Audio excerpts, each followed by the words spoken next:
আমি বাজারে গেলাম একটা টেবিল ফ্যান বা স্ট্যান্ড ফ্যান নেব, নিয়ে ফেললাম একটা।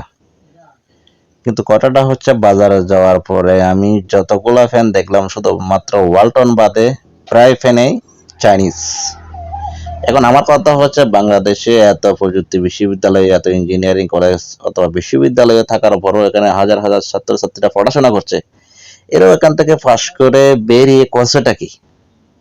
আমাদের প্রায় ফ্যান বলেন বেশিরভাগ প্রোডাক্টই দেশে ইউজ হয়, ইলেকট্রিক্যাল বলেন যে কোনো জায়গায় বেশিরভাগ দেখছি মেড ইন চায়না। আমার প্রশ্ন হচ্ছে বাংলাদেশের ইঞ্জিনিয়াররা করছেটা কি? তারা কি এরকম একটা ফ্যানও বানাতে পারে না? সব দিকে চাইনিজ, ইন্ডিয়ান, বাইরের রাষ্ট্রের প্রোডাক্টগুলো আমাদেরকে ব্যবহার করতে হচ্ছে, তাহলে আমাদের দেশের ইঞ্জিনিয়াররা করছেটা কি? এটা আমার মাথায় আসছে না, বুঝে আসছে না। আপনারা যদি কেউ জেনে থাকেন আমাকে বুঝিয়ে বলবেন।